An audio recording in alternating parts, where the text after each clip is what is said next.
We'll check our stuff. We should be coming up on YouTube. We should be coming up on YouTube. Why are we not coming up on YouTube? So you can make a bunch of noise, even though I don't want you to. There we are. Mute that. All right, and we're up on YouTube, which means I need to go bug everybody.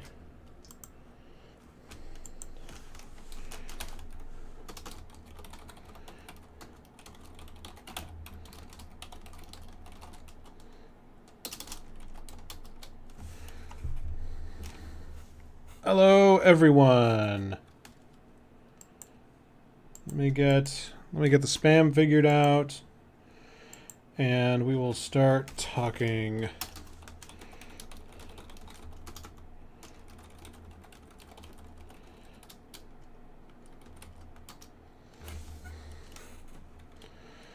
And we go here, and we do that.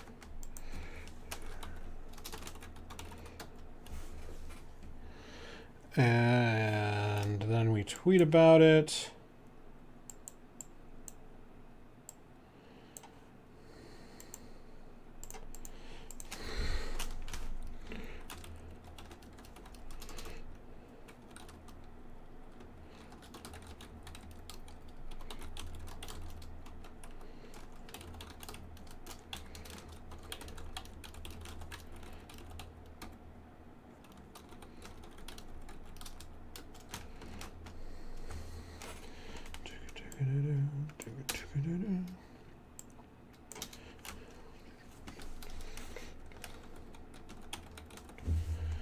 Oh, tweet fleet hashtag. Could you take that? Goes there, and then we retweet that. And now that everything's up and running, even though Twitch is lying, Twitch says 0 people there, but it says all the people there. So, okay, whatever.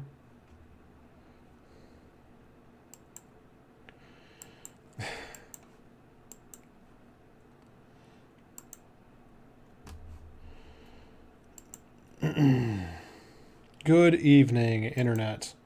Space friends. Ooh, and a retweet from Rex. How nice.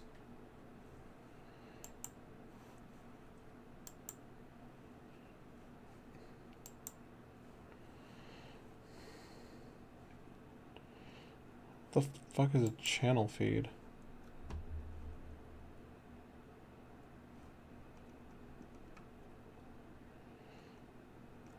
Channel switch.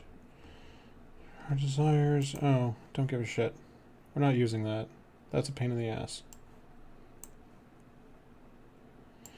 Okay. We shut that up. We come up. I still worry that this room is too echoey. It's a blessing and a curse that my new office room is larger.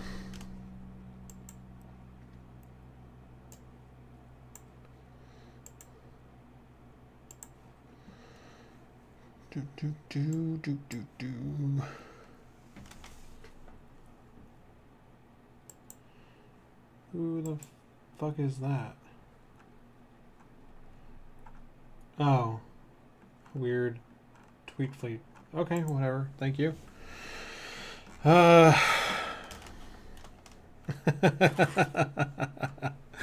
right. Good evening, guys. We are back. It's going to be a quite interesting show. Hope you guys got to tune in to the market brief that that was on the 07 show today. Rather proud of that. Made it up last night. If you guys got to check out that stream. Hopefully I can do that once a month. That would be really great. It was a little bit of a pain in the ass to get started, to get moving, but once we finally got the script locked in, it wasn't actually as hard as the last one to make. So I'm looking forward to the next one we get to do.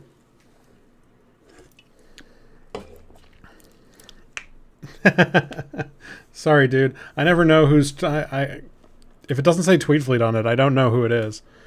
But thank you again for the retweet. This is a safe place where I get yelled at for using Jew jokes. Even though, whatever. I'm not going to try and justify it. I was trying to, earlier this week, we were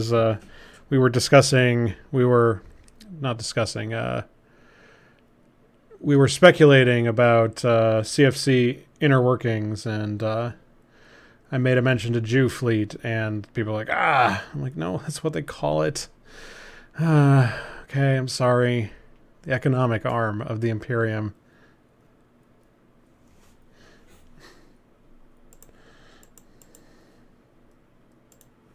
I get in trouble. So let's see. Nick Paw was asking a bit ago, I probably should have answered, was that yes, the move went well. We're all settled here in Seattle. Again, still looking for more Eve people. Haven't figured out how to hook up with all of the Eve people yet.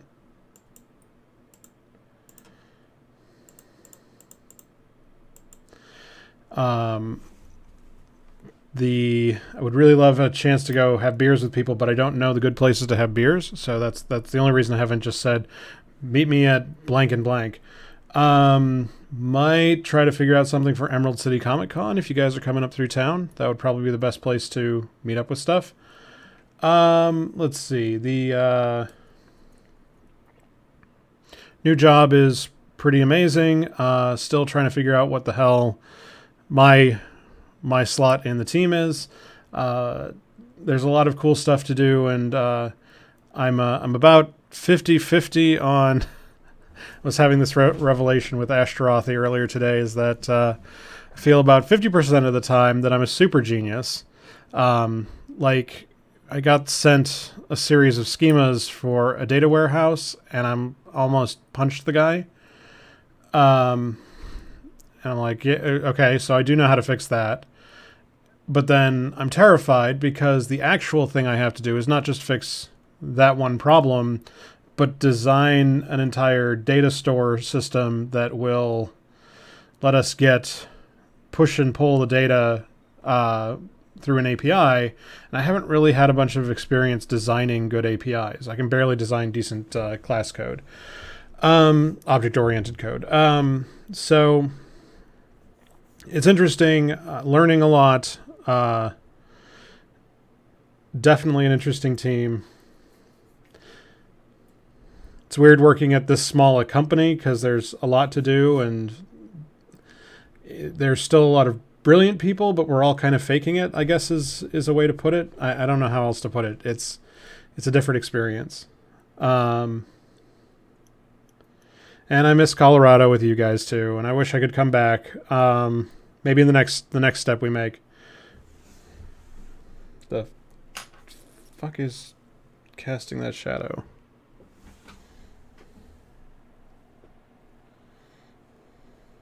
Really?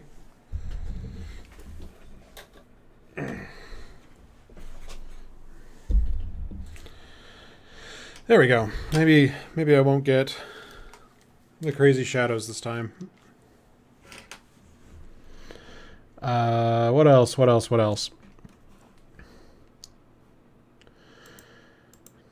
I'm hoping to spin up some more development stuff in the upcoming weeks. I need to have a meeting with some of the dev guys about actually designing what we want to do. Diana Olympos keeps asking me for my wish list, and I'm having a hard time answering him because I never think about the problem, the silver bullet to solve my problem. I always think of, man, that sucks. I should fix it. So I have a hard time having the sort of vision to ask for Oh, I really need blank and blank. Really? Still hiding behind that? Whatever.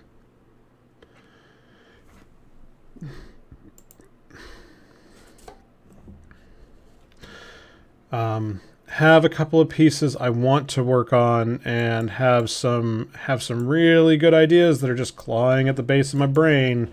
I just need to sit down and go deal with them.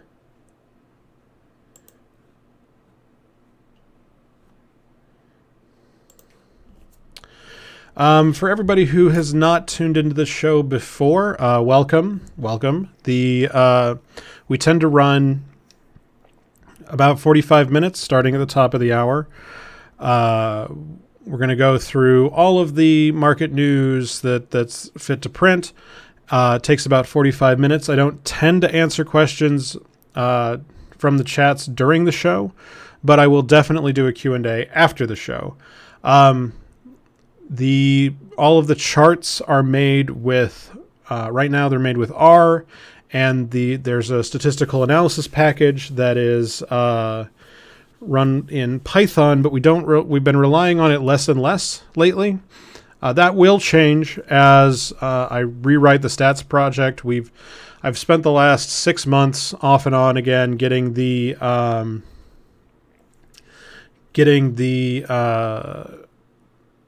data warehousing figured out, so we actually have all the data. Just that it's in a central spot. We have a good chunk of it. We have all the major data frames that we want. Well, almost all the data frames we want, and we have the ability to fetch archives if we have to in the future. We're at a good spot analysis-wise. And Og is going to be mad because I don't know the intricacies of what's going on with World War B. I can just tell you what the market is doing in response to World War B. The CFC is losing territory fast, which is rather surprising. I don't exactly get what their playbook is right now, whether they're getting completely raffle stomped legitimately, or if they are playing the I didn't want that region anyway game. I am not tapped enough into those metas at the moment. I can tell you which way the markets are going and which way what you guys can do to probably make some cash off of it. And yeah, I'm hoping that we get to see the crumbling of an empire. The Big Red Boat on 07 today, though, basically said they're going to repeat history from Bob, which, I mean, they wrote the chapter of Bob versus CFC, so it doesn't surprise me. They basically said, no matter what happens, we will bunker up and blue ball you, and then say that we win. I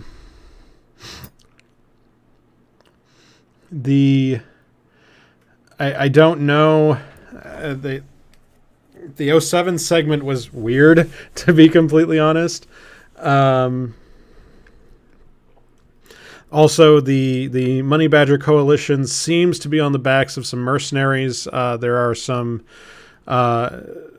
lot of press about I think it's I Want ISK funding a lot of it. There is a fuckload of money exchanging hands to make this party happen. We'll talk a little bit about that as we get into the show, because we can see some of those effects. And that's actually fine. I'm glad to see ISK velocity moving up.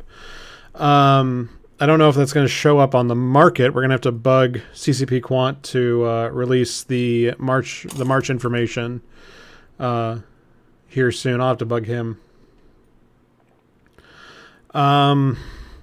But yeah, I'm glad to see it, because if the war can keep crunching for more than 90 days, it's a great it's a great fire to light underneath the entire economy, and it gives a lot more to talk about. So instead of talking about these long, slow trends about, I think this is going up and this is staying flat, and here's what to think about in the next patch, we're actually seeing the real consumption drive the economy and say, oh, well, because they suffered this big loss, like if you watched the market brief, we can see CFC lost big in Tribute and Veil, and Ishtars are in oversupply because people stopped ratting. I mean, that's a direct knock-on effect that we can go and see the thing.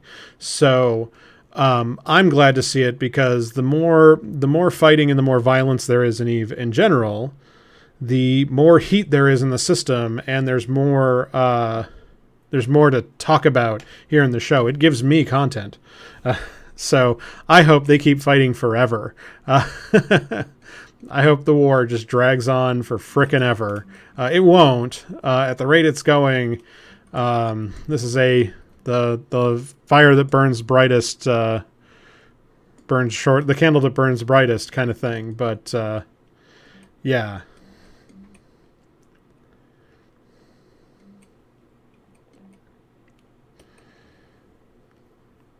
And I've been forgetting to say this at the start of the show, but I do remember at the end of the show.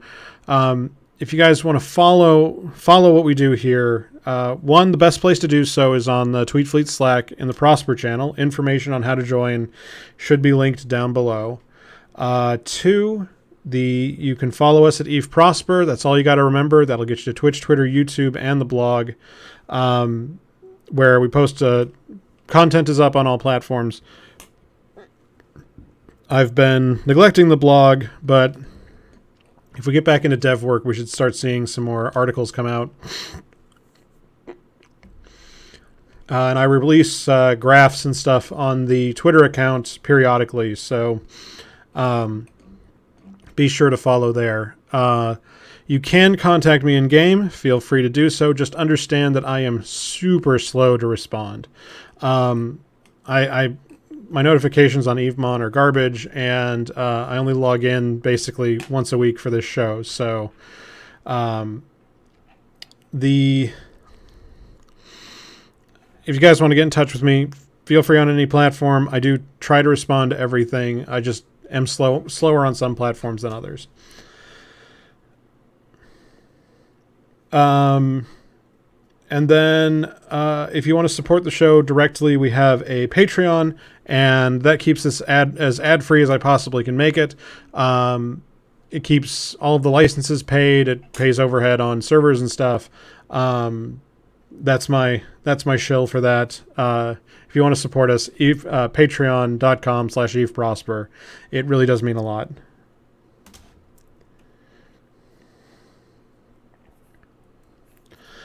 I got 5 more minutes to fill, and I'm not sure what to talk about.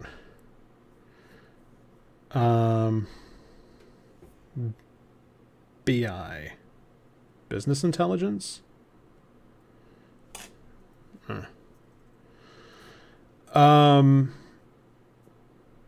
Why is it called World War B? That's what Reddit. That's what Reddit voted on to name it. TMC.com wanted to call it. What do they want to call it? The Mercenary Wars. And Reddit decided to have a culture war about it. I'm glad to see it. In the YouTube chat, Og is talking about is chatting about being a dev too, and so we use R for all of the plotting on the show. But I have a love-hate relationship with R. It's great as an analytical tool to be like, I wonder blank, and to do like scratch work. For real work, like something that needs to run on a server and do error checking and logging, fucking hate R. It's such a pain in the ass to do anything once you get outside the bounds of I wonder and to do real work. So we right now have a development cycle where I build up models in R to start manipulating the data, and then we can move it into Python using pandas that talks in the same way that R does. And a lot of the R is actually stolen straight out of CCP Quant's stuff. You can check out his Reddit history. He posts R snippets all day. And it's a super powerful tool. I love it and I hate it in equal measure. Let's see, what else? Wilhelm in YouTube is asking if I'm an economist. No. I'm just a stats nerd. So electrical engineer by education, test engineer by trade. I was doing wafer testing, which is a big data endeavor. And then this project has been, I like having an Eve project that mirrors some of the problems I'm seeing at work, because then I can do basically an Ouroboros thing about, I learned this cool thing at work. Well, what happens if I use it here? Oh, I learned this cool thing at Eve. Let me go put it back. So, I'm interested in economy stuff, but it's more about solving a system of equations more than it is about analytical true economics. Because like most other armchair economists, I have no extra special training. I just have more analytics and the graphs to back up what I say, rather than just hip shooting about the price of Plex backing up my political philosophy. So it's a complicated equation that I really want to go solve, and that's the reason I go do this. And there's only one other market show in Eve, and you can't just have one. You just can't just have one news source. I love Eve Talk, but he and I do approach the problem completely differently. And so I encourage you guys to both watch DeLone Wolf on YouTube and me, because I do check my predictions against him. And I do love it when we predict opposite things, because I like figuring out who's right. So I think I've killed 5 minutes. We're going to start the show here in just a moment. So be sure to spam all of your favorite channels. Get all your friends and family in here. Get that crazy racist uncle in here to tell me about how I should vote for Trump. Let's see.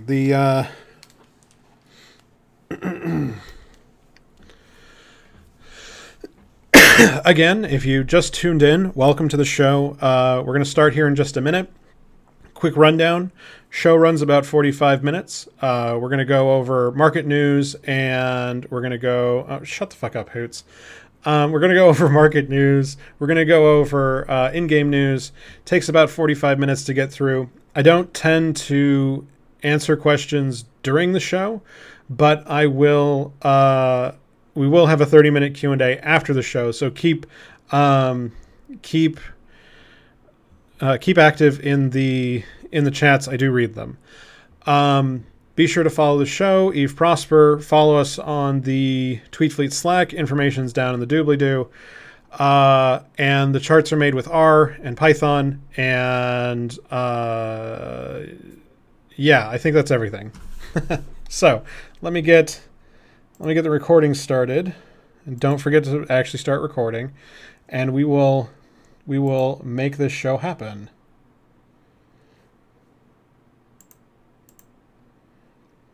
That button.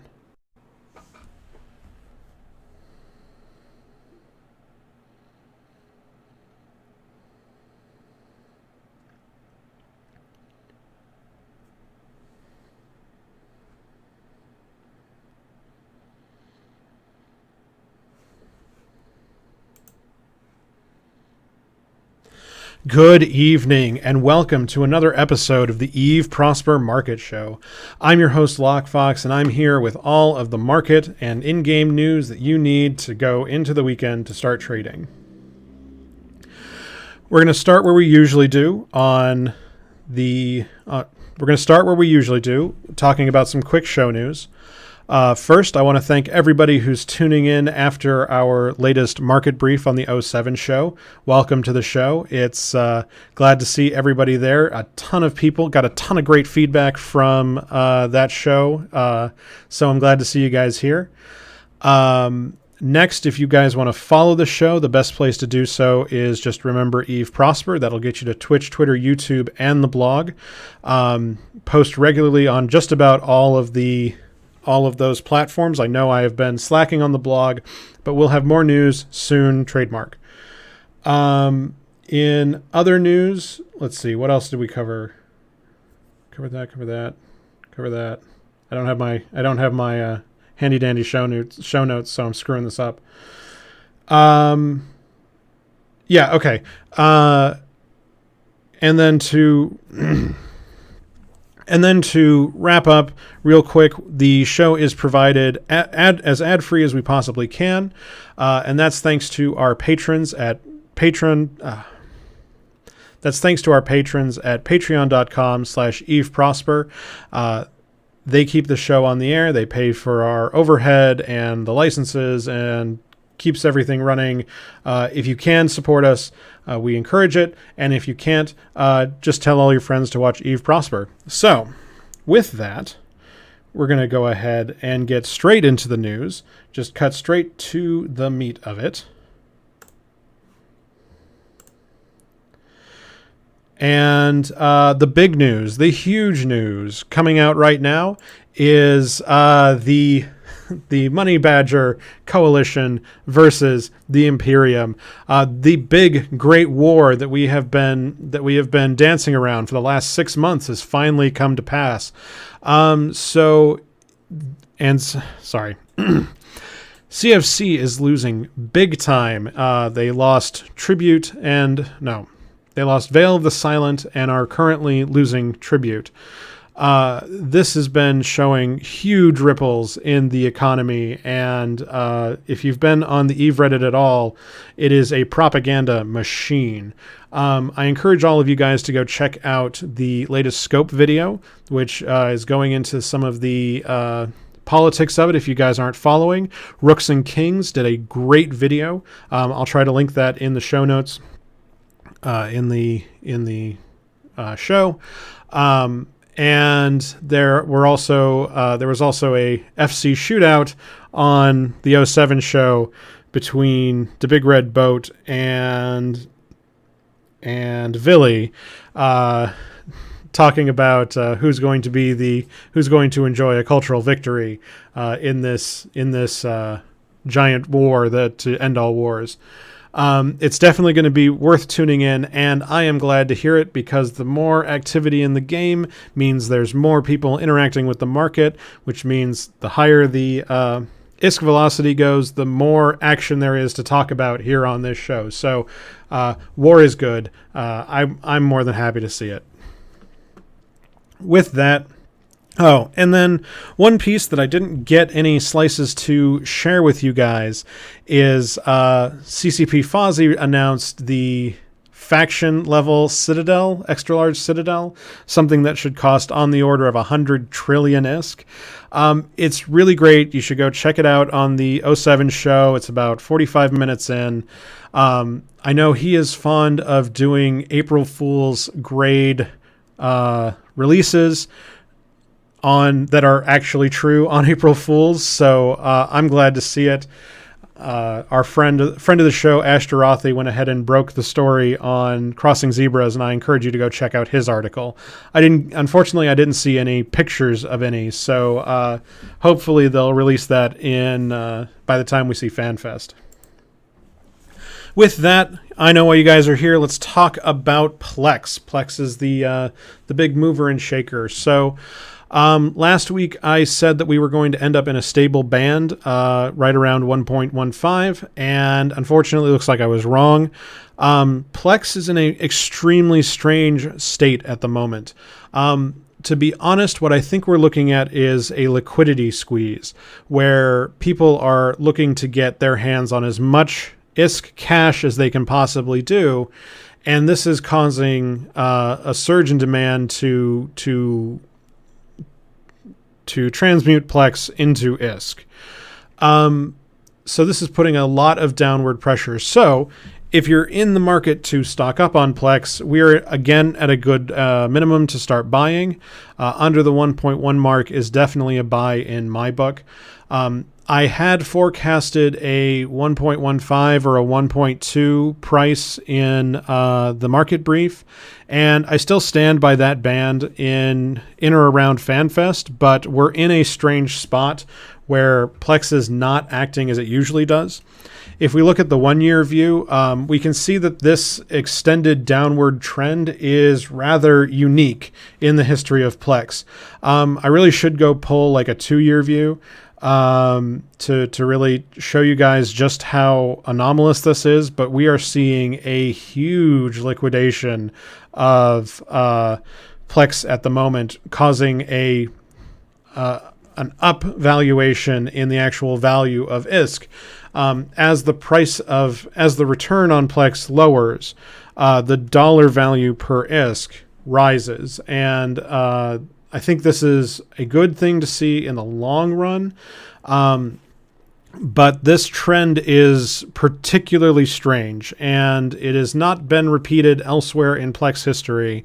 And I'm having a really hard time giving you guys information on how exactly to do it. Right now, all of the indicators say we're in a local minimum. Gut says that we should be trending back up to the 1.2 mark. But right now, it's a risky place to be buying in. Signals could slide down a little bit further. The market is acting weird. If we go zoom into the other RMT tokens, that's things like skill extractors and multiple pilot training certificates and resculpt certificates, we're still seeing everything stay relatively stable. The multiple pilot training certificates margin between buy and sell has been shrinking. I believe this is partly due to the favorable conditions for skill point farming. We're still seeing a slightly positive valuation on skill extractors, where if you are buying skill extractors if you're buying RM with cash and then turn that RM into extractors, you are getting a pretty decent return at the moment. We're still seeing a slight margin over the same $20 in Plex. If we go ahead and move into zooming in on Plex, we can see that the supply of Plex has been climbing. I should go again, get a bigger view to really put this into perspective. But we continue to see this rising in supply and a slow slumping in demand. And this is a recipe for lower prices. I don't know how high this can go. I really do. In this particular case, this looks like a good chance for a reset. This would be if I were sitting on a truckload of ISK and were able to reset the price, I would be buying up every Plex between here and like 1.12 billion. But that is a tall order, seeing as there are 2,500 Plex on the market at the moment. And if we zoom in on the skill injector market, again, we can see that the valuation for injectors is still extremely good for farmers. If you are training at a perfect rate, we have risen right above the 750 line and are moving towards 800. Now, this is partially due to how weak the Plex costs are, and that's leaving more margin for traders in this particular market. But we're still seeing a relatively healthy demand at about 2,000 units in buy orders, and we're seeing even though the price, and we're seeing that even though we've seen a slump in sell orders, they haven't been moving much otherwise out of that 1,000 band. So the market looks relatively healthy. This particular valuation looks to be steady. And if we go ahead and look at skill injectors across all of the major hubs, we're seeing that they're staying relatively stable at the 650 million, just under the 650 million mark. Again, I think this is where we're going to stay for the time being. They might dip slightly, but that would take a serious move in Plex to really drive them much lower. Moving on to minerals. Minerals have been really interesting off and on for the last couple of weeks. Starting with titanium down at the bottom, we're seeing it rise from 6.2, just over 6.2 last week, cresting up to 6.5 and falling back down. We're seeing trade volumes very high. I think this is still... this probably is war related. It's a little bit hard to tell you where all of this titanium is going. We can see that there is a slight shortage as we move from regularly 20 billion units on the market down to 10 billion units on the market. This is probably, again, this is why I'm saying it's probably war related. People were probably restocking industrial operations to churn out more equipment for the war front. Again, we're seeing this instability as we climb back up to 6.6. It's hard to tell you exactly where it's going to go from where it is right now. I would be looking at trying to buy in at under 6.4 and selling at a target of 6.7. But that's a risky proposition, and trading in titanium is a risky business that you got to be sure you're on top of your taxes. Moving on to pyrite, we were seeing stability in the 11.2 range, but have since slid down under 11.0. And again, we're seeing increased volumes. Looks like a pretty decent sellout to reset the price to 11.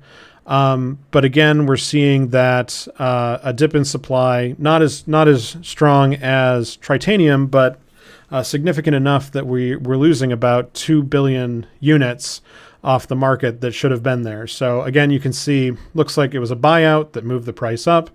And that's a pretty significant chunk of pyrite to be pulling out of the system. Moving on to Mexilon, I had said last week that Mexilon looked to be at a buy point again, and you should be looking for a chance to buy in and sell out. Looks like we had peaked very briefly at a absurd price over the 70 mark.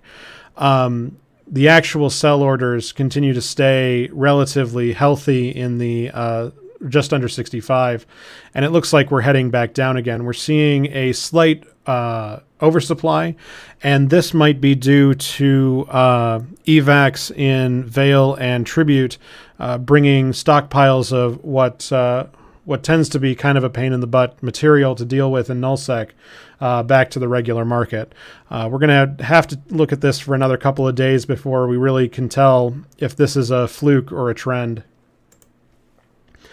Isogen, again, has been relatively stable for the last few weeks, bouncing around the 100 mark. Again, the big story on this was CCP-FOSI increasing Amber yields, which brought a lot more isogen to market. We saw the supplies rise, but steady out at 100, and we're seeing the supplies dip, but stay steady. This particular price slump looks to be more driven by a little bit of weakness in the buy market rather than oversupply in the sell market. But I think this is a temporary spot to be in and would not be a bad place to be buying in, especially if you can get one of these buy orders in the 95 range, shooting for a price of 100, but you might be holding that bag until Citadel release. Noxium. Noxium is another interesting one. If you guys have been watching the show recently, you know that I don't like predicting on Noxium. It's a bit of a weird market to be playing in. It had been stable, bouncing around 470 and 480, but recently took a huge drive up to 510 and is crashing back down to 470 as we speak.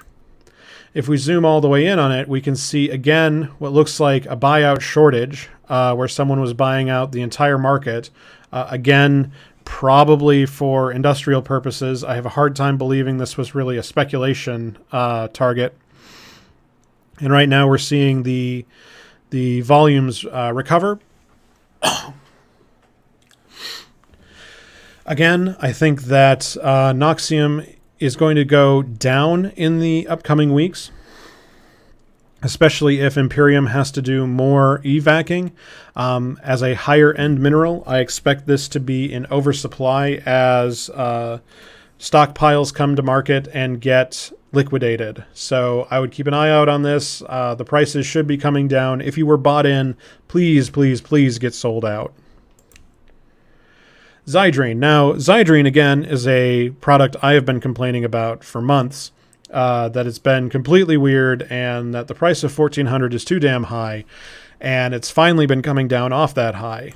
And if we zoom in on the actual market volumes, we can see where we started with a shortage coming off the 200 million units on the market down to 100 million units, and really seeing a lot of shortage here in February and March. We're seeing the supply tracking up significantly in the last few weeks.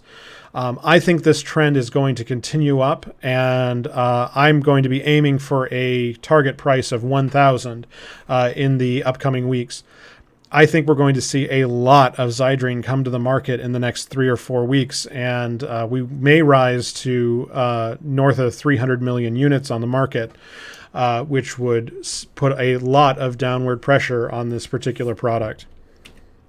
Similarly, in Megasite, though we're steady at 1,200, I expect exactly the same behavior as I do in Zydrine, just not at the exact same time. Again, we can see where the prices spiked thanks to a shortage in February and March, and the actual volumes on the market continue to rise.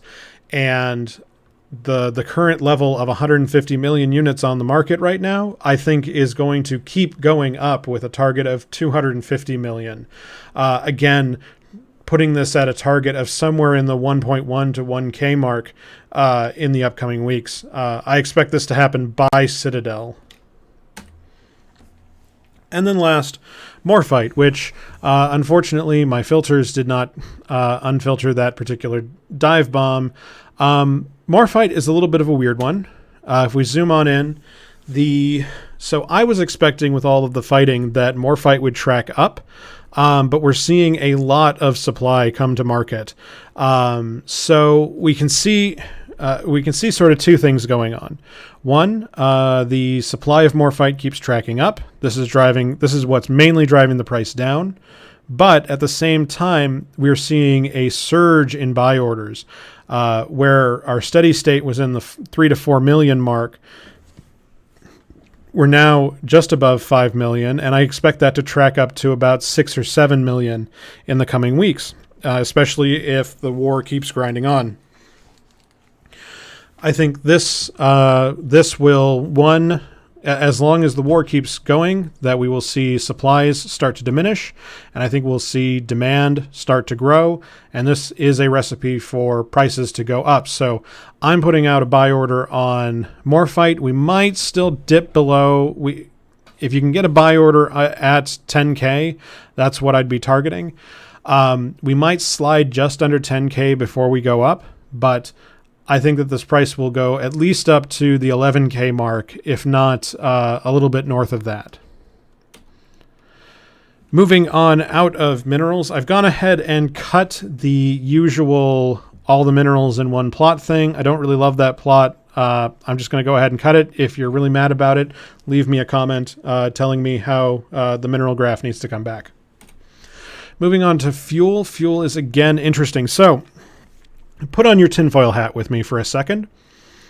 I have been complaining about nitrogen isotopes for months now, that I believe they are artificially in shortage, and though demand for them has gone up legitimately in the ramp up to Citadel, I do believe that they are overvalued, especially at 900 a unit. I think that they should be at 850 or less. Now, if you really believe the tinfoil, My particular conspiracy theory says that there are large stockpiles of this stuff sitting in Imperium hands. And with the Imperium losing ground in Garista space that comes with Caldari ice, I expect that those stockpiles to come back to market in the upcoming weeks. As Imperium loses ground, this is a cash reserve they can go bank on. Now, this might not be as big a strategic reserve as I believe it is. It might be held in more in higher tier accounts that are less prone to just dumping. I don't really believe that CFC is going to come in and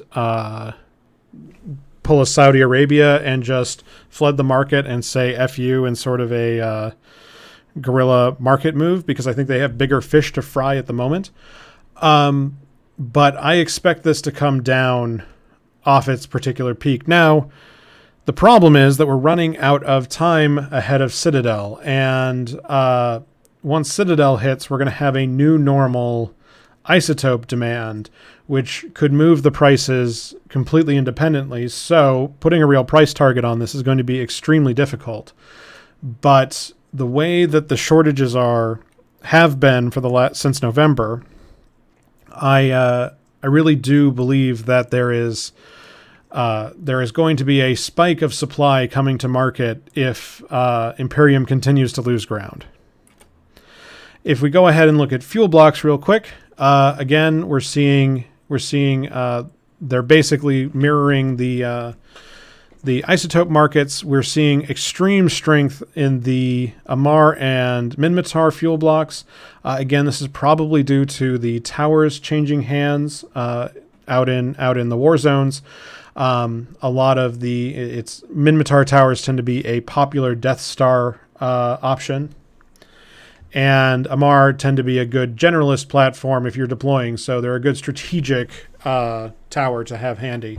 So these particular rises in price, I think, are to be expected, and if you are in the fuel block market, I would be watching these markets extremely closely for the peaks and valleys.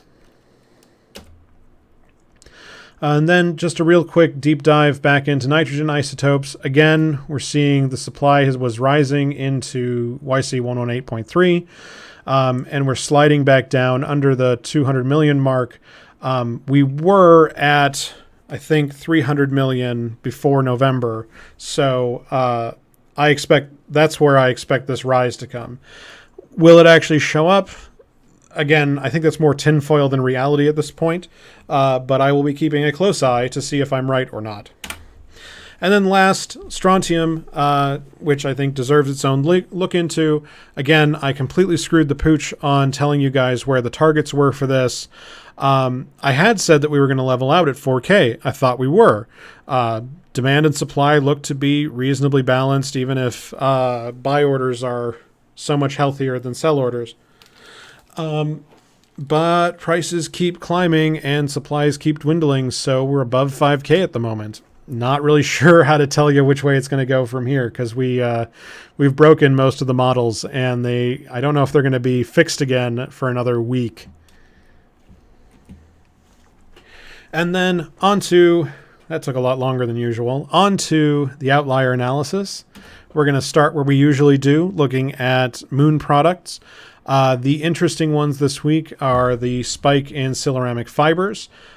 Huge spike right there. Again, probably due to Cerberus demand and bomber demand.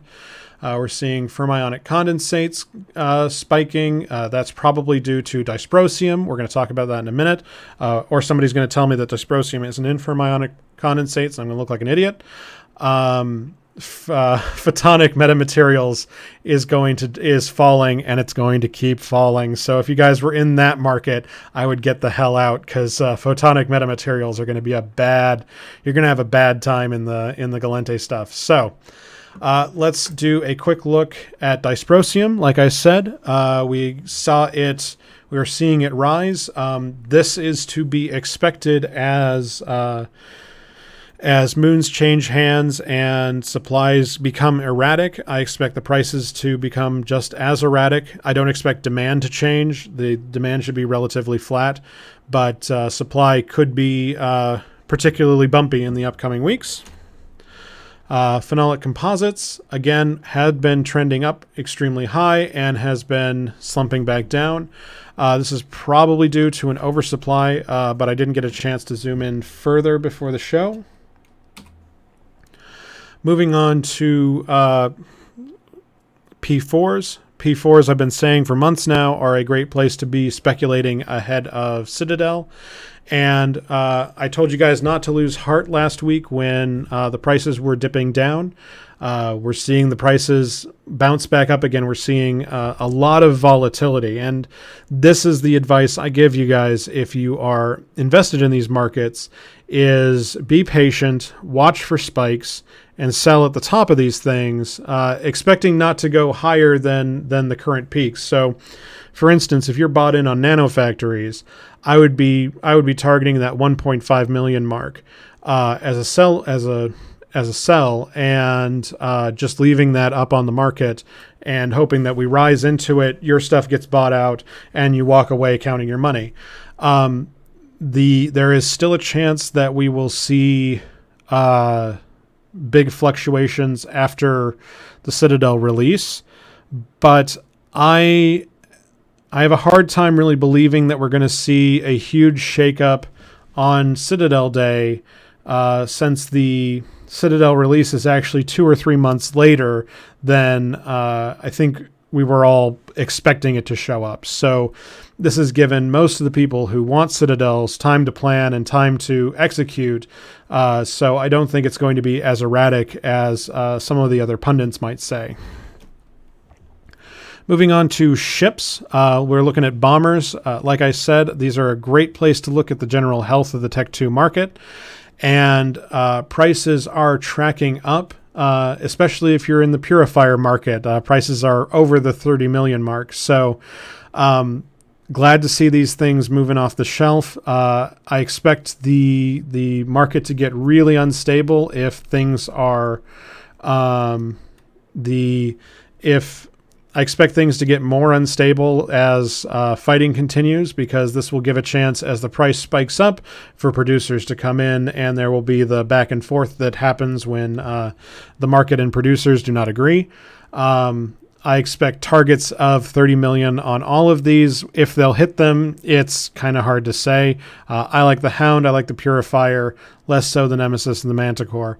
But we'll have to keep a close eye on these in the upcoming weeks. I think that as progress slows on the battlefronts, that we will see more of these being used as lines get entrenched.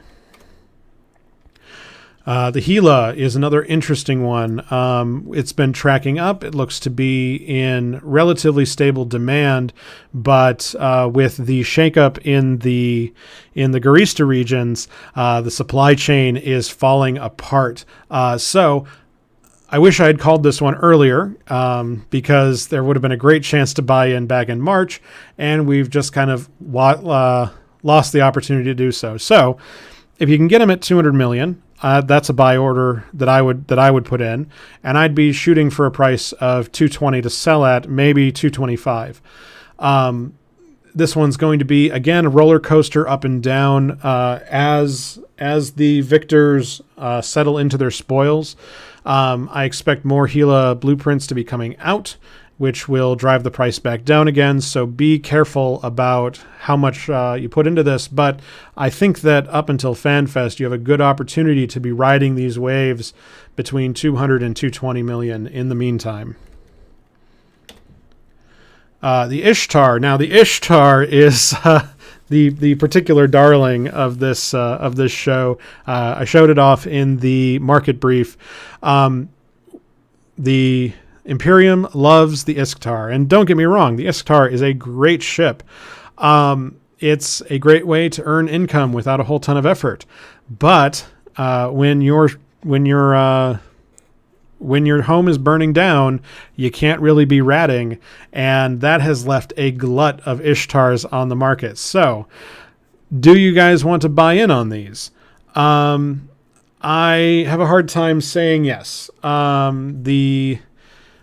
think that they've been overvalued for a long time, and though 170 or 180 might actually be a decent valuation, I would not be buying in, because I think that the demand we've been seeing in the past is not going to come back. So there is an opportunity to buy in and hope that we undershoot and see people buy, basically playing the players at this point, where if you bought in now right under 1.8, and if we zoom in, if you buy in at 1.8, you could, or if you buy orders, you could buy in at 170 and wait for the price to overcorrect, head back up to 180, sell off again, wait to see if the price falls down again.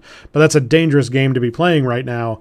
And I don't think this market's coming back. We've seen the volumes were pretty stable at 200, and we're climbing to 400. And I think we're going to see that rise again up to maybe 500 and bring us down to 170. So you could make money. I think it's a dangerous game. Another interesting one this week is the Sleipnir. We're seeing a huge spike in demand and a huge spike in prices as we go from the 300 million mark to the 350 million mark. This would be a great chance to jump in as a producer, but less so the chance to speculate in.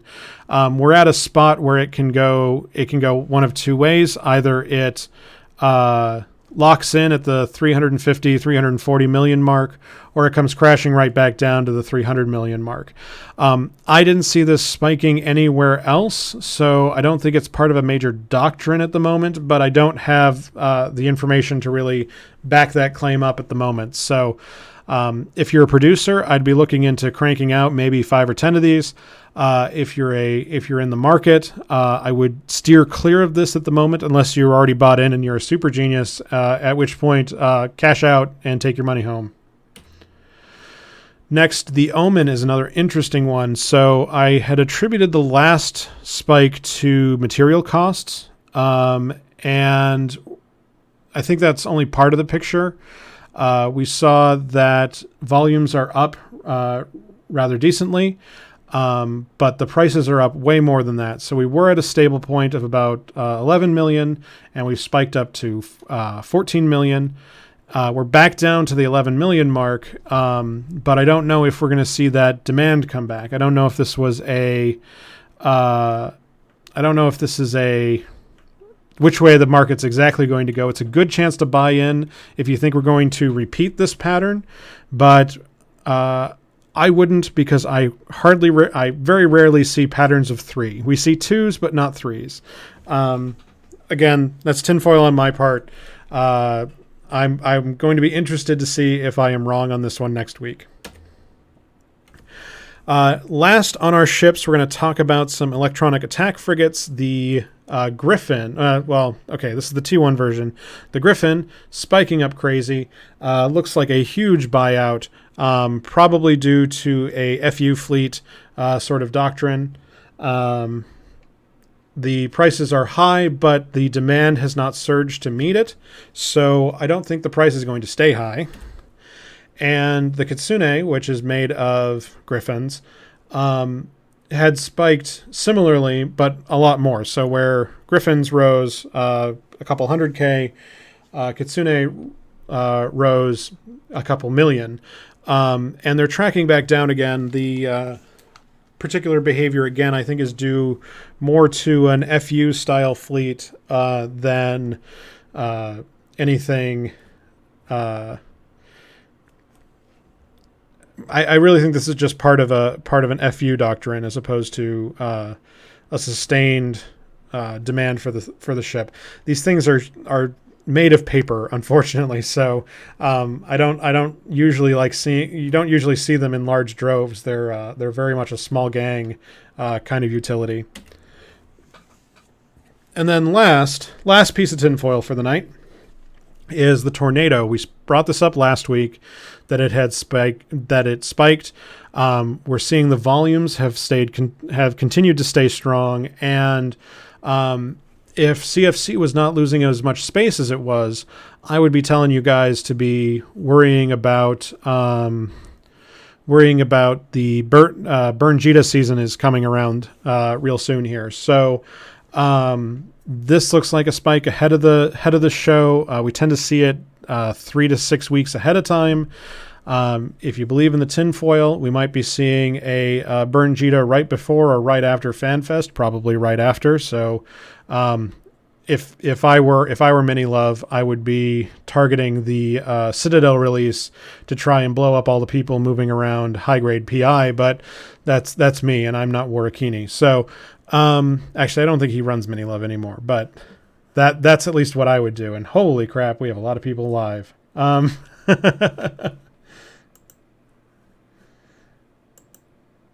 Wow. Hi, everybody. Don't get nervous or nothing. All right. And then we're going to go ahead and round out our analysis with Entosis links. Again, with the activity going on, this is expected behavior. We see Tech 2 tracking up significantly, but Tech 1 staying relatively stable. It's probably a decent time to be trading in Antikythera elements, but I don't have a zoom-in graph for that. Also, with the...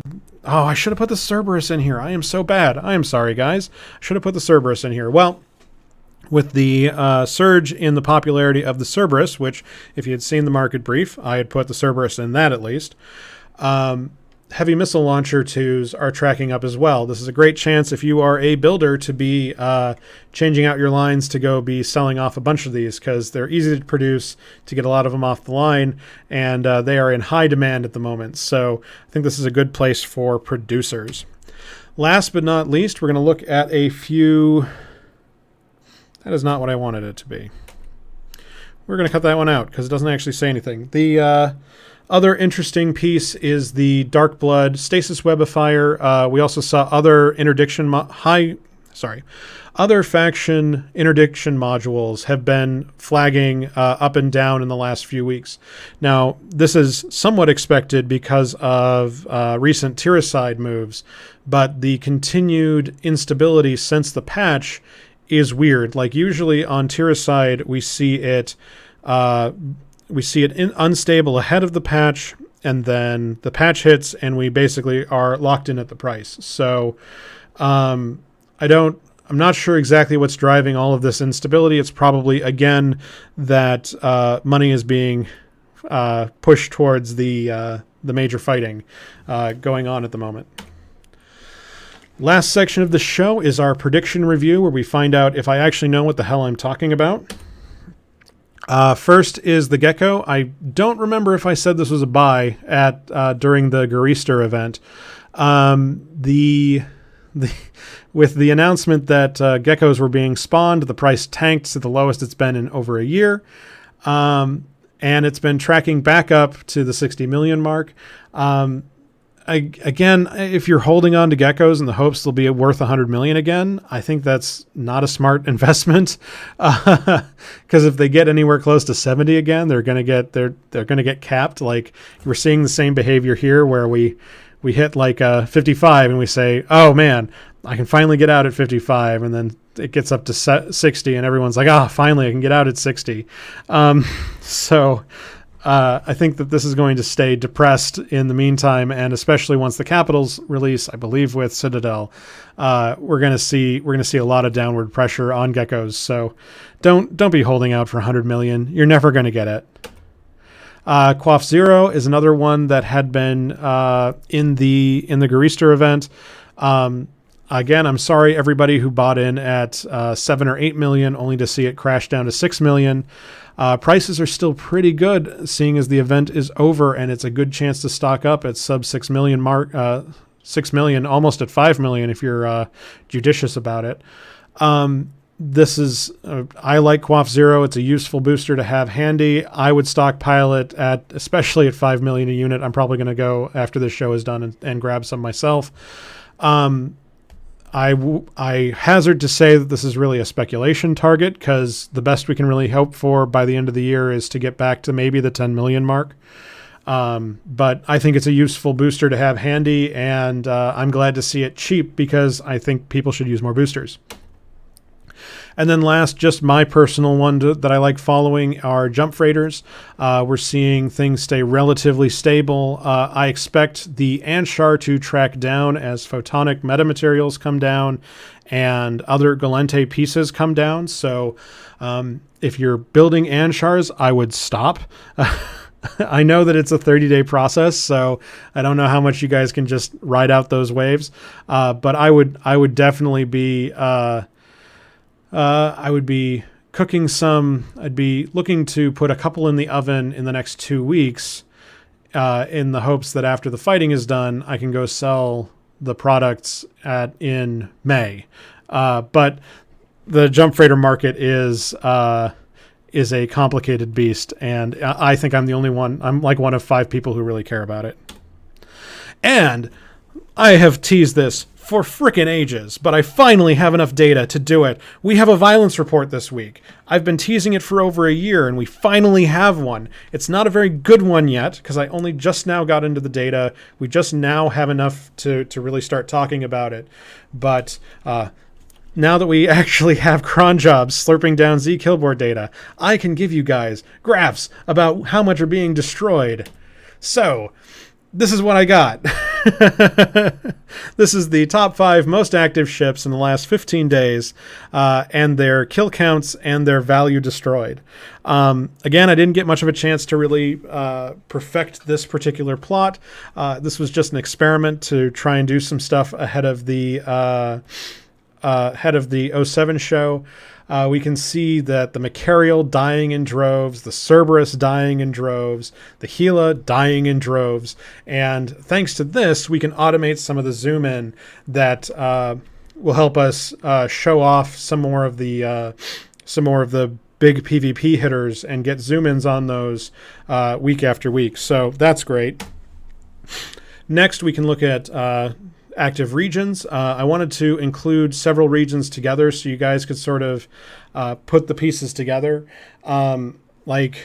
Despite all of the action in nullsec, we still see that the Forge and the Citadel and Blackrise are taking up 3 of the 5 top regions for kill quantity, not kill value at the moment. They are in kill value as well. And Quirius was the other big driver when I believe it's Tribute that is currently up for fighting. And then this one is at least kind of funny, is the fight for MTAC-O shows up like a big red beacon. We can see the Uedama event a bit back.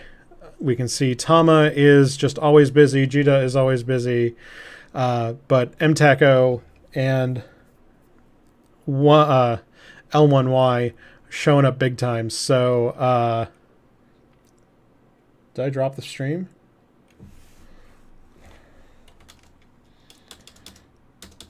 Oh, that's not good.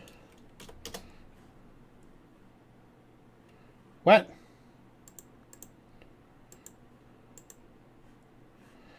What?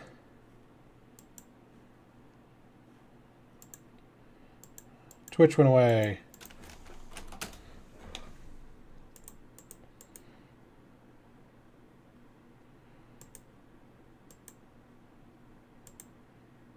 What do I do?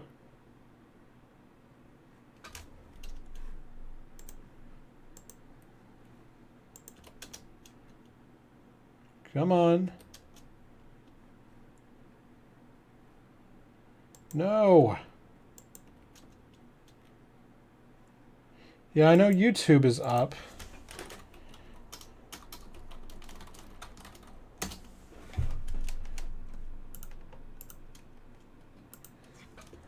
Twitch just shit the bed.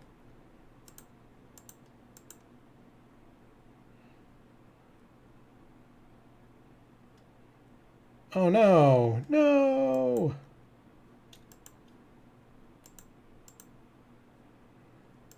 It's give it one more shot. Come on. Come on, bros. Let's go.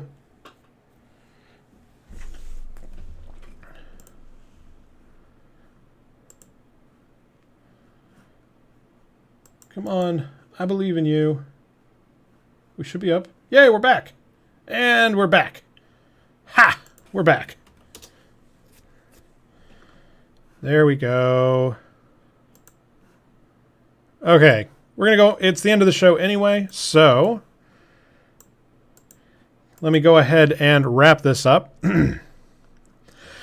And with that, we're going to go ahead and bring another show to an end. I want to thank everybody who tuned in live. We had quite an audience on Twitch this week. 72 tuned in live despite Twitch dropping the stream, and another 30 on YouTube. I'm really glad to see all you guys here. I didn't think that that many people liked the market brief as much as you guys did. So thanks again for tuning in.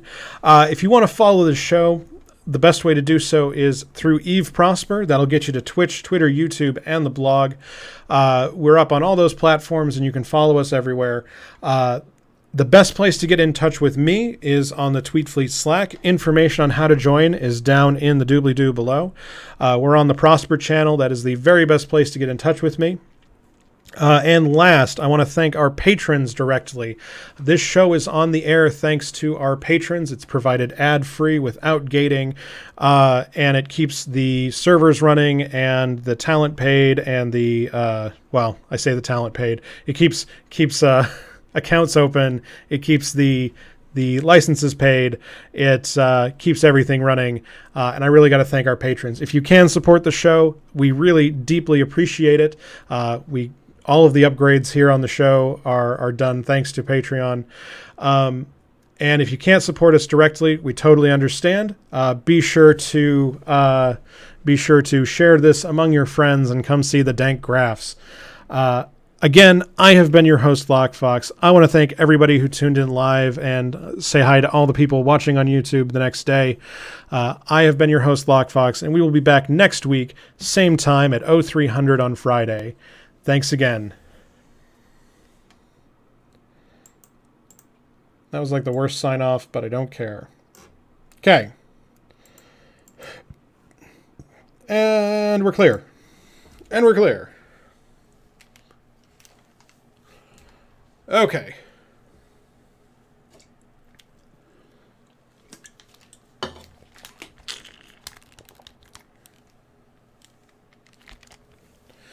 All right, everybody who is tuned in, thanks again. I can't believe so many people tuned in.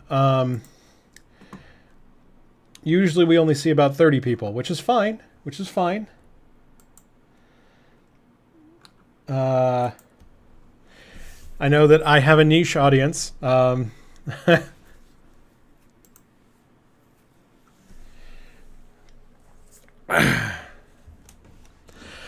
So a couple of questions that came up during the show. The data sources are from Crest Market History. That one's provided by CCP. The Eve Central, we take snapshots hourly of.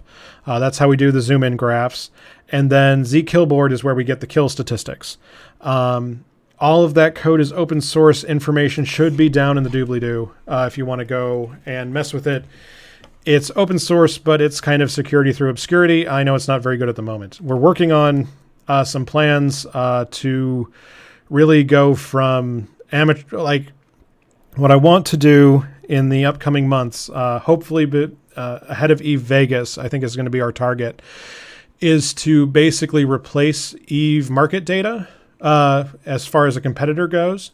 I want you guys to look at the market the way I look at the market. I want to give those tools to you. And there are some pieces of that picture that merge well in general, that go with a lot of stuff in my real life job that I have to go fix. And I want to give that to you guys. I really want to put spreadsheets out of business as a platform. There's a buttload of work to get there, but I think we actually have the leaping base to actually get there. Is that for the last year and a half, we have been gated by how much data we can get and what data we can get. And we should be going forward. The next hurdle we're going to run into is building models so that we can do all of the flagging we want to do, and then build a new graphing platform, because I need a new graphing platform, build a reporting structure, and I want to build a forecasting structure. I don't know when I'm going to be able to get to the forecasting part of that picture. I would love to do it sooner, but there are pieces of the puzzle that will fall together easier than the forecasting will. I need to talk with my developer group over the next week or so about design. There are several market projects all revolving around Diana Olympos at the moment. He's kind of the common factor between all of them at the moment, where we all want to solve similar problems, or we want to solve problems, and we can help each other by sharing data, and we can share equipment and make it so that I have the data if you have the plots, and you have the reporting structure if I have the data store to go put it into. So that's between EMDR and Eve Mogul and Spot Market, and all of these guys are working together to solve their piece of the puzzle. And I think Diana Olympos is going to help us make sure that we're not replicating work. Because my frustration for the last year has been, I need data. I need the data. I can't do statistics without a baseline. It's completely a fool's game to try and draw lines with single points of data. And I've been slowly but surely solving that problem. We have a year's worth of Eve Central data. We have 60 days, I believe, of Z Killboard data now. We have the 2 years of Crest data. That problem is essentially solved. Now, I still want some of the data feeds. I still want ratting numbers, and I still want online counts, and I still want some map statistics, but I don't have to write crunchers for those because K162 Space is writing the stuff to get NPC data. And so if I can just slurp his data right into my data store, that problem is solved.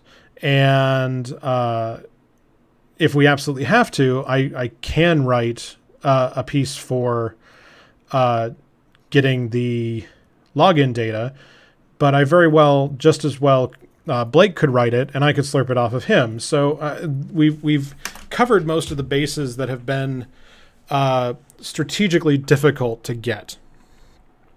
And now I'm hoping I can get into statistics. So the problem is to get the statistics package to yield useful stuff for you guys. And I don't know if I'm just boring everyone to tears at this point. Yeah, everybody logged off. I have.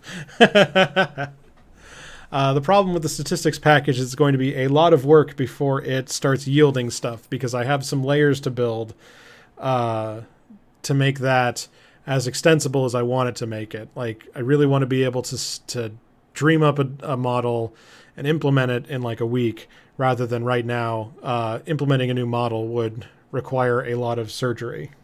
So now that I've bored the entire stream to tears and we've lost half the people, if you guys have any questions, feel free to put them in the chat. I am reading the chat. I'm just going on because nobody talks. Token LLC was asking about taxes, and okay. I don't love the tax system. I don't love the proposal. I understand where it's coming from. I don't know how much business it will drive. I'm having a hard time telling you guys, like, oh, move all your stuff into Citadels, or don't move all your stuff into Citadels. I think tax as a as a decision vector is only for the super rich. And it's just going to serve to burn people who are in the middle. I don't love the tax mechanics. I ranted about this a couple of times. Caracals did not flag this week, so I don't think so. Let's play the what did the thing do game.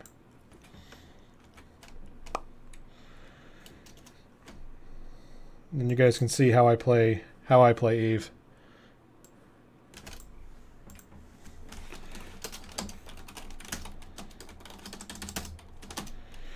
A plot CD this week.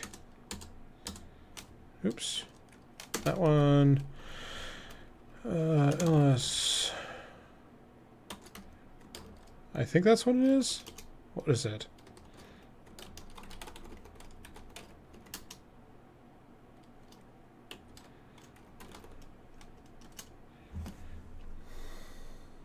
No.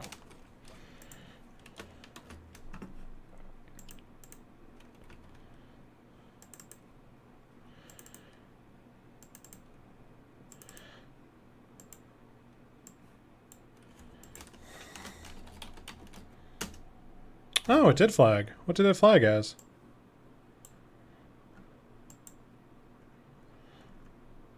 Flagged on the volume. Oh. Oh, that's interesting.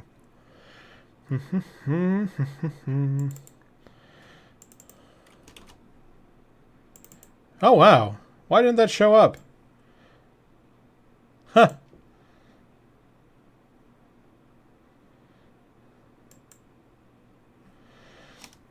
So this illustrates how the tools work underneath the hood actually rather nicely. The tools do not understand price. They only understand deviation. So what we see here is what flagged was the volume is much higher, where we were at something like 200 a day sold, surging to 700 a day sold. And this should have flagged as well. So let's actually see if that happened. We will find all. It didn't flag the price one. So it says that price swing wasn't more than caracals are want to swing. So though this one's actually a rather interesting case that the volume down here on the second graph is what flagged the thing, and the price spike is actually sort of an expected anomaly. I actually expect this to slide back down to the 1.2 mark because I think caracals are really easy to produce. And this is actually just going to be, it should be back at mineral cost at the moment. So, Abaddon's.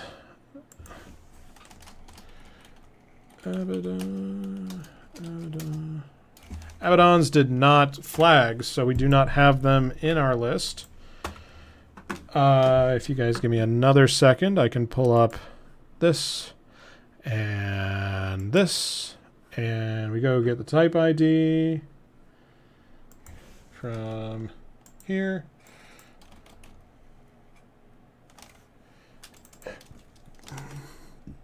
From here. And we source it. And it prints off because I didn't set the thing right.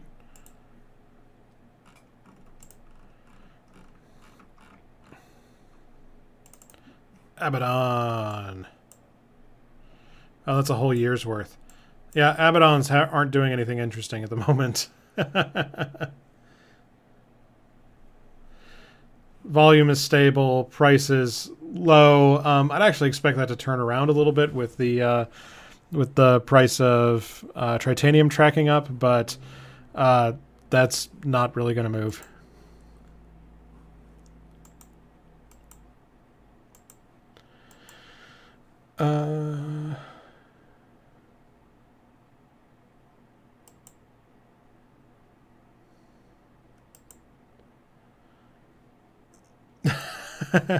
I don't have that Dodixie graph handy.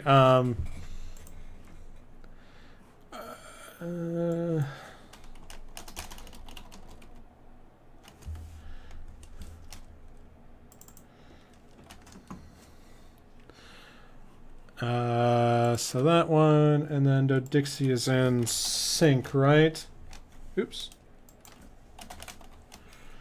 It's in sync LASON.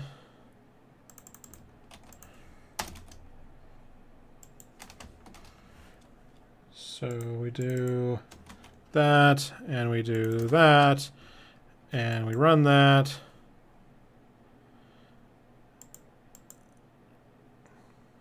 Bop. That's funny.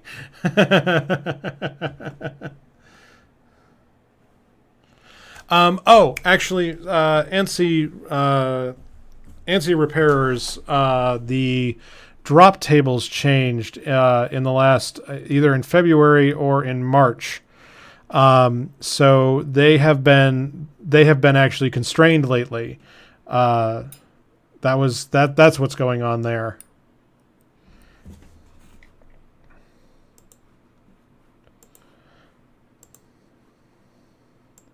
But you can run this script. Actually, this is actually a decent spot to pimp some stuff. If you guys go get RStudio and do the thing, you can run this script at home.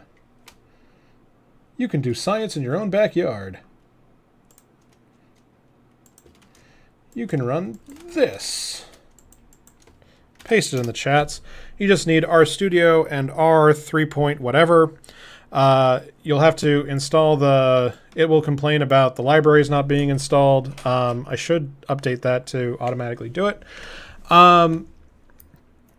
I don't remember if there was a platform dependency on that. I swear I had done it in the past and I didn't do it. So, yeah, everything. No, I fucking hate MATLAB.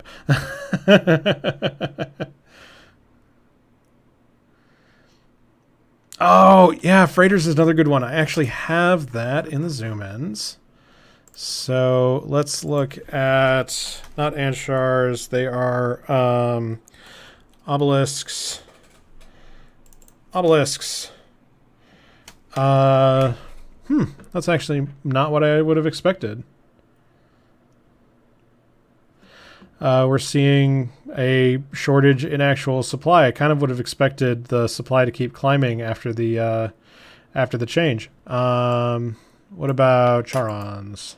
Charon.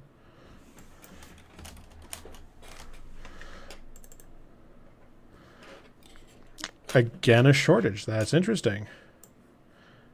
And the Rhea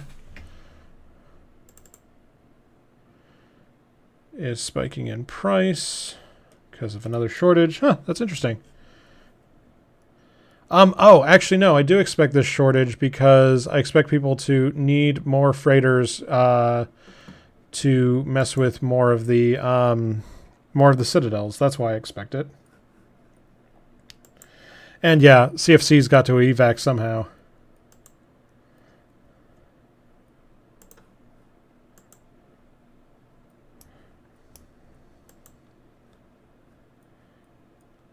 Ooh, pretty. All right. Let's see. Any other questions from people? If I'm gonna edit this show, I really should wrap this up pretty soon. Really need to sit down with Diana and so as far as CC stuff, the guys I follow there are Uriel Antonovucci, or however the heck you pronounce his name. And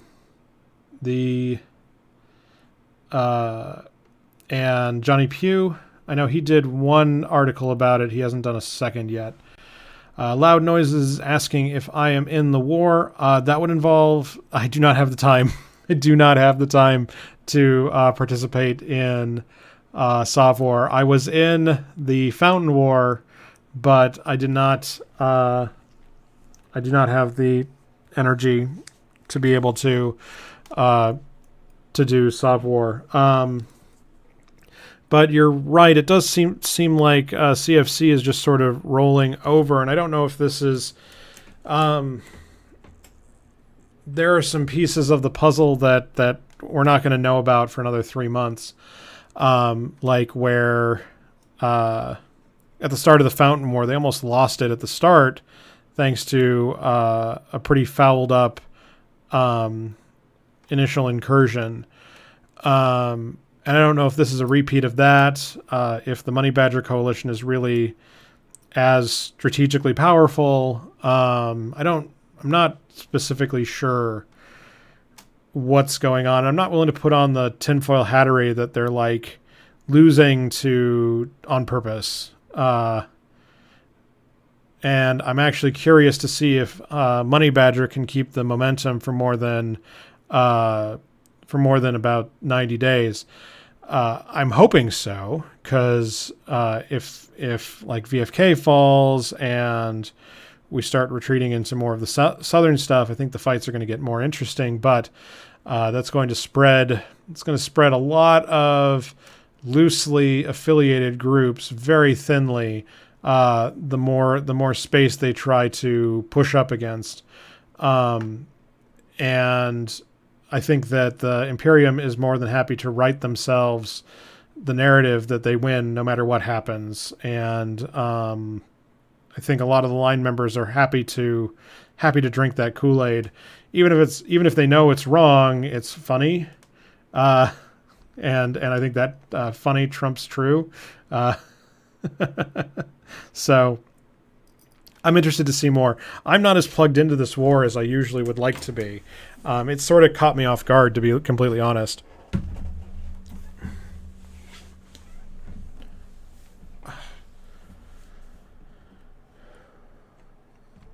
Because I always sort of expected, I actually expected the CFC to collapse under its own fatness and lethargy.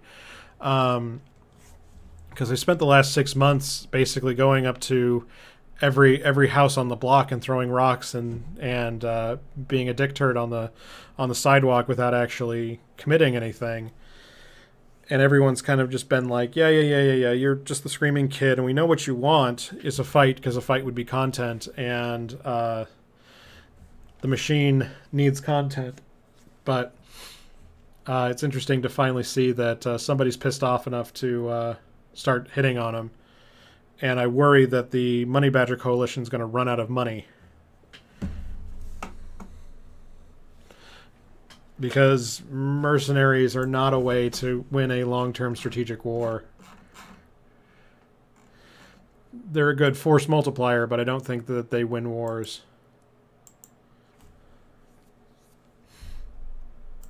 Win wars in the long term, I guess is the best way to put that.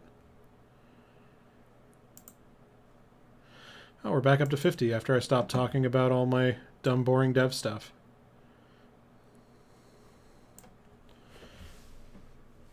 Hi, my name's Lockefox, and I like making graphs. I'm a graph pornographer, is the way I introduced myself.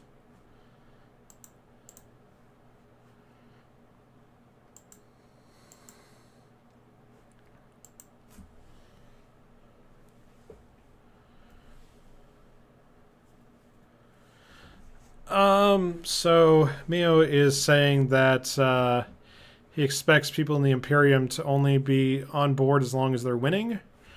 And I think that's half true. I think you underestimate the cult of personality is probably not quite the right word. That is the Goonswarm inner circle. So I think the Circle of Two thing is telling, but I don't think Circle of Two is as... I've never really considered them as big a partner as some of the other alliances, like if Space Monkeys starts to turn, or other ones like that.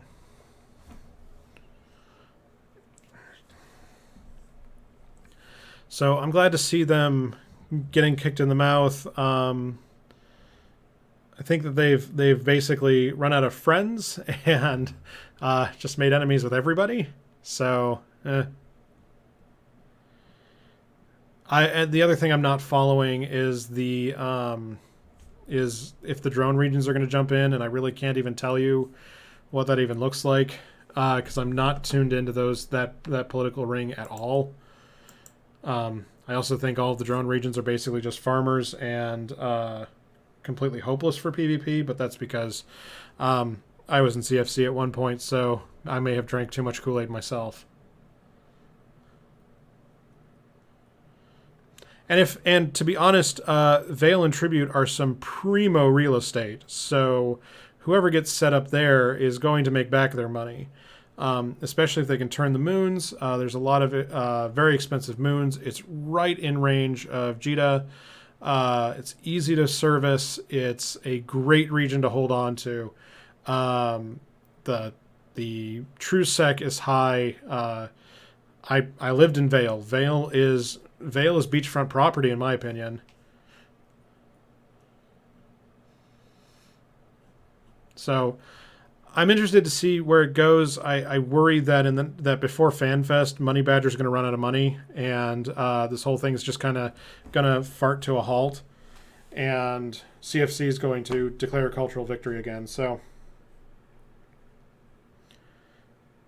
but with that, we are reaching the end of my time allotment for the night. I want to thank everybody who tuned in live. It's one of our more successful shows. We have a ton of new subscribers. I really got to thank all of you dudes. I think we added like 20 people to Twitch today. More than. Oh, wait, way more than. Like 30 or 40 people. Jeez. And what are we doing on Eve Prosper on the YouTube channel? I never remember to check. 1,800 on YouTube. Not bad, not bad. So, thank you, everybody who tuned in. We will be back next week for another weekly installment. We will be back probably. We might do something for FanFest. I won't be at FanFest, unfortunately. I decided to get a new job instead. The other Eve show is Eve Talk by DeLone Wolf. He's pretty easy to find. He just does. We do things differently. I like his show enough. I'm a competitive guy. So we'll be back next week at the same time at 0300, same channels. Get subscribed on YouTube and Twitch. Follow us on Twitter. Follow the blog. Come join me on the Tweetfleet Slack server so we can chat market stuff and graphs. I love arguing this stuff all day. And we should have more dev stuff coming out. I'm really excited to do that because if I can make new graphs, like that's been my favorite thing about the new job is I've been making so many new graphs for work. I really need to pull out all of the information and just post the graphs because they're really pretty. And it's just been way too long out of the saddle for graph making, and I'm an idiot and I love doing it. So I will see you guys all next week. Be sure to stop on by and subscribe and all that good stuff. Support us on Patreon if you can or want. It really does mean a huge amount. We're doing a bunch of upgrades around here. Thanks to that, we should be getting a theme song, a intro movie. Well, the intro movie was already in the works. We got sound foam, which should help get rid of some of this echo. I still have some more furniture coming in for the move that should help reduce the echo in here. And I got a big, you guys can see on that one. You guys can see the setup. I've got the curtain actually set up, and I've got another curtain to help cordon off the room a little bit better. So we're doing upgrades around the place. I got to thank everybody who tuned in. We'll be back. Thanks again. I'm bad at sign-offs. Fly safe or don't. Make a buttload.